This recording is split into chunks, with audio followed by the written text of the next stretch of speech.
Selamat pagi, siang, sore, atau malam kepada Bapak atau Ibu sekalian. Perkenalkan, saya Andreas Anugrah Pitoyo dengan NPM 2065233584 dari jurusan Teknik Elektro 2020, semester 6, untuk mata kuliah KP 2023 akan mempresentasikan mengenai laporan kerja praktik saya mengenai hubungan peran subdivisi transaksi energi pada PT PLN Persero UP3 Kramat Jati. Masuk saja topik bahasan. Pertama, profil perusahaan. PLN adalah perusahaan yang menjual energi listrik, dan UP3 PLN sendiri adalah unit pelaksana pelayanan pelanggan, dan divisi tempat saya kerja adalah transaksi energi listrik dengan ada empat subdivisi APP, AMR, Charter, dan P2TL. Lokasinya ada di UP3 Kramat Jati, Jalan Dato Tonggara. Kemudian untuk latar belakang ini, jadi transaksi energi ini proses jual beli tenaga listrik dari penyedia PLN dengan pelanggan, dan prosesnya itu dipantau oleh divisi transaksi energi ini, dibantu oleh 4 subdivisi transaksi energi. Yang pertama ada subdivisi APP, alat batas dan pengukur, untuk bertugas menyiapkan APP pelanggan dan pengujian kelas alat pengukur. Kemudian ada AMR, Automatic Meter Reading, untuk memantau pelanggan dengan daya di atas 16.500 VA. Kemudian ada catat meter, untuk bertugas memantau pelanggan dengan daya di atas kurang dari 16.500 VA. Terakhir ada P2TL yang merupakan penerbitan pemakaian tenaga listrik untuk memantau, menyedak, dan menentukan pelanggan dalam pemakaian tenaga listrik.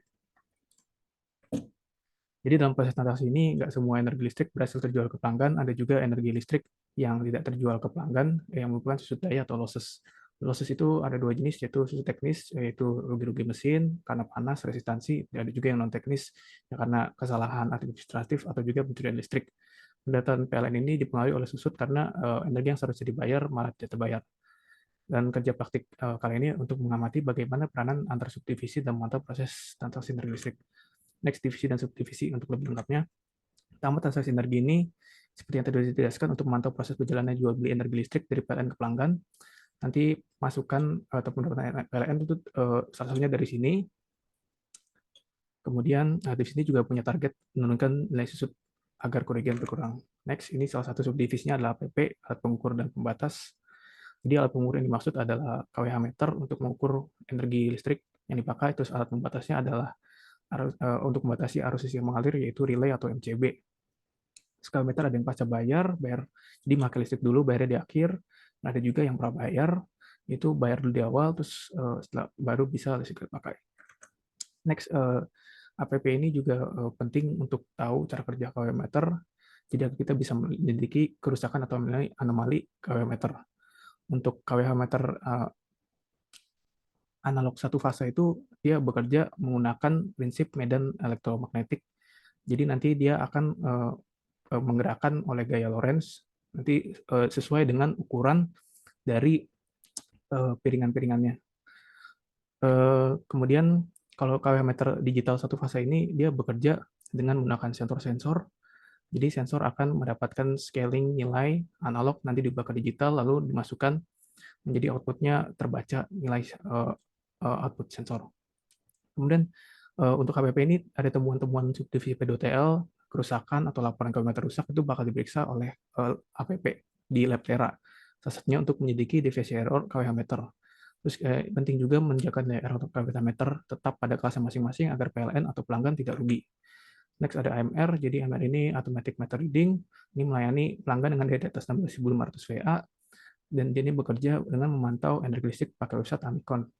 Dan di website Amikon ini ada fungsi instant monitoring untuk ngecek parameter listrik tiap pelanggan sehari 2 kali. Dan parameter-parameter penting yang harus dicek itu kayak sudut pasor, tegangan, arus itu, dan seperti cost fee itu harus berhasil terkirim kayak ke Amikon oleh AMR masing-masing pelanggan. Kemudian AMR juga di sini tiap gardu distribusi di Kramat Jati itu ada AMR MTD, meter terapung distribusi, untuk merekam kWh yang berhasil didistribusikan. Nanti yang berhasil didistribusikan kWh-nya akan dibandingkan dengan yang berhasil dijual. Kalau ada selisih berarti itu adalah susut daya non teknis pada MTD daerah. Terus nanti pada MTD daerah yang ada susutnya nanti bisa dijadikan target operasi P2TL. Next, catat ini catat meter. Ini untuk memantau energi listrik pelanggan dengan daya di bawah 16.500 VA. Catat ini berfokus pada pelanggan pasca bayar yang umumnya masih mendominasi pelanggan. Jadi pelanggan itu memakai energi listrik terlebih dahulu, nanti bayarnya di bulan berikutnya. Pelanggan prabayar sudah otomatis, jadi ketika langsung beli token langsung terlapor. Kalau charter ini melakukan proses billing, jadi untuk biaya-biaya rekening tagihan itu pada 8 hari terakhir bisa di 1 bulan. Charter juga menyewa vendor untuk melakukan pencatatan stand baca pelanggan dari KW Meter. Nanti petugas charter itu akan memeriksa kembali stand baca yang sudah dikirimkan, nanti disahkan, setelah disahkan baru rekening tagihan beban listrik dibebankan kepada pelanggan. Next ada P2TL. P2TL adalah beban pemakaian tenaga listrik. Ini bekerja berdasarkan aturan Perdir 2016/888. P2TL ini menyisiri daerah-daerah target operasi, menyelidiki dan menelusuri kejanggalan atau anomali atau laporan pemakaian listrik. Pelanggan ini ada 4 jenis, jadi P1 pelanggaran pembatas daya bukan pengukuran energi, terus ada P2 pelanggaran pengukuran energi bukan pembatas daya, P3 yaitu pelanggaran pembatas daya dan pengukuran energi digabung, dan P4 adalah pelanggaran oleh bukan pelanggan.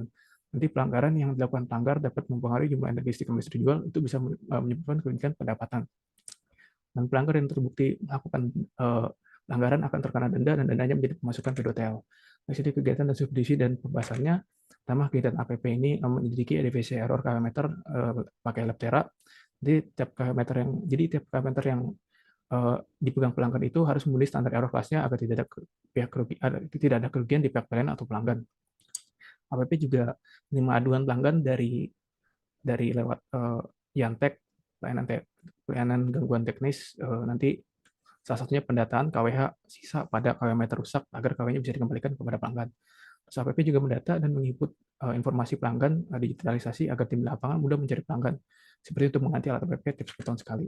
Dan ini AMR. AMR ini mengawasi dan memantau parameter yang di atas 6.500 VA ya pelanggannya.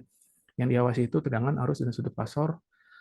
Untuk pelanggan-pelanggan yang gagal monitoring 3 hari terakhir dinyatakan offline, maka akan ada komisioning untuk mengecek kondisi AMR mereka untuk diaktifkan.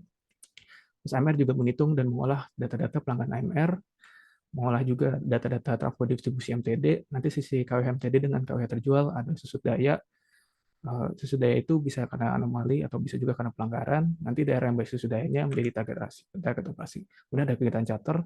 Charter ini untuk pelanggan yang dayanya di bawah 16.500, charter memverifikasi dan mengesahkan data stand baca pelanggan pasca bayar selama 8 hari terakhir, seperti yang tadi saya sebutkan.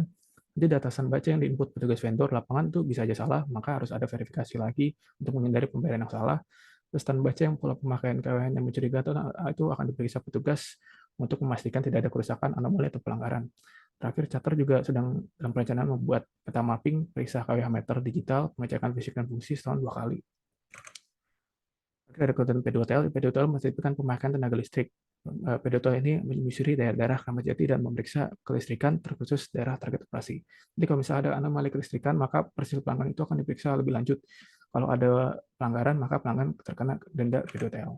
Dan kesimpulannya, P3 ini bagian divisi untuk memantau dan melakukan pengawasan terhadap transisi energi listrik dari dijualnya KWH dari PLN kepada pelanggan listrik.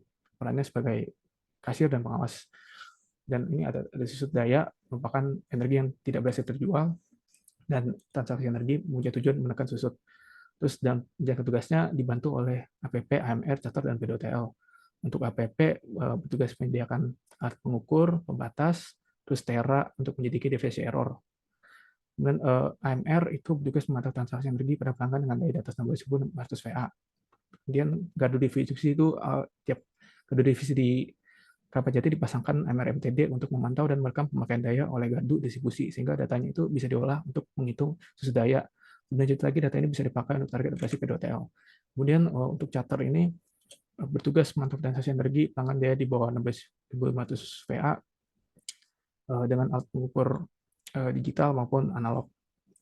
Subdivisi P2TL, penerbitan pemakaian listrik itu bertugas menertibkan pelanggan dalam memakai tenaga listrik, dan P2TL ini berusaha menekan susut daya akibat losses non teknis dari kecurian tenaga listrik dengan cara yaitu meneliti wilayah area Kramat Jati yang berpotensi atau pelapor ada dugaan pencuri listrik. Sekian presentasi dari saya, kurang lebihnya mohon maaf.